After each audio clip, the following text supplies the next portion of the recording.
Welcome to the QEP Listening Rubric Training video. The purpose of this training is to provide the viewer with an overview of the QL1 Nonverbal Listening Rubric. As a reminder, the objective for QL1 is that students will demonstrate appropriate nonverbal behaviors that support active listening. Welcome to the QEP Listening Rubric Training video. The purpose of this training is to provide the viewer with an overview of the QL1 Nonverbal Listening Rubric. As a reminder, the objective for QL1 is that students will demonstrate appropriate nonverbal behaviors that support active listening. Active listening will be defined as a conscious decision to listen to and understand the person speaking. Because part of active listening is an internal process that cannot be measured, we will be focusing on identifying measurable nonverbal behaviors that support active listening.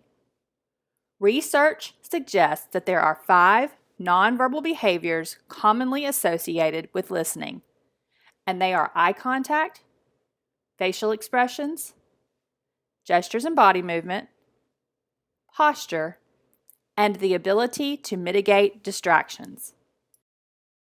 In order for a student to score on the QL1 rubric, he or she must effectively exhibit these behaviors.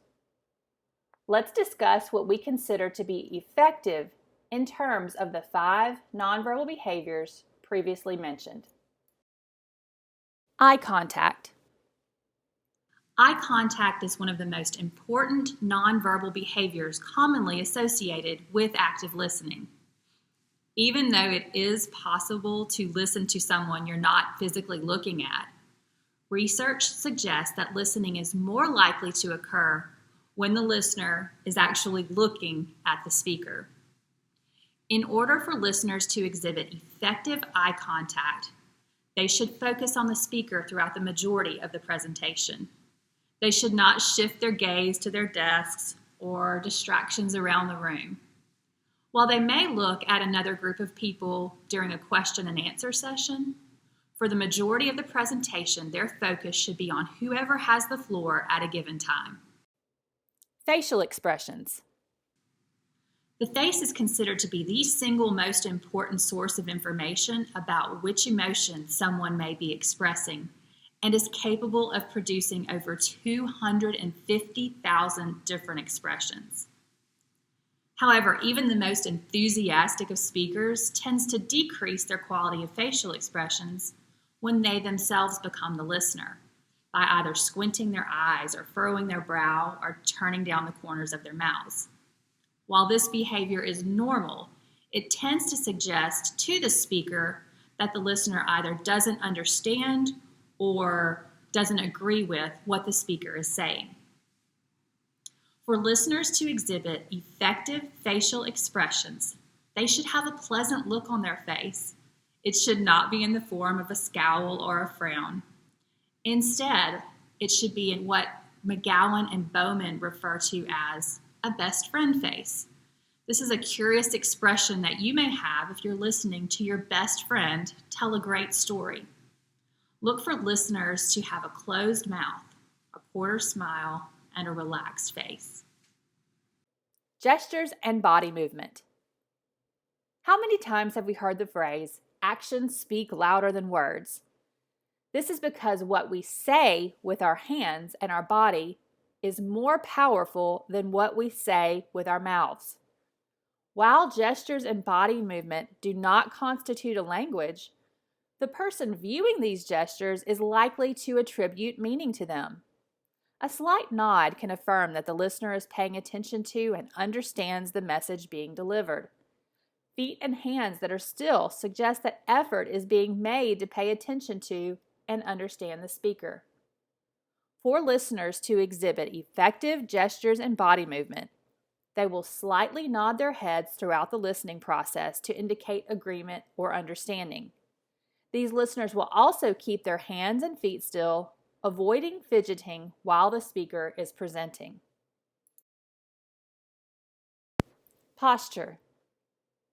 Our posture can show our willingness and openness to communicate with others. It can also close out others and shut down all communication. Richmond, McCroskey, and Hickson, who are key researchers in nonverbal communication, refer to one of the main dimensions of posture as immediacy. Immediacy includes direct body orientation, symmetric positioning, and forward leans. For listeners to exhibit effective posture, they should lean slightly forward or sideways when in a seated position. They should not slouch in their chair or turn their body away from the speaker.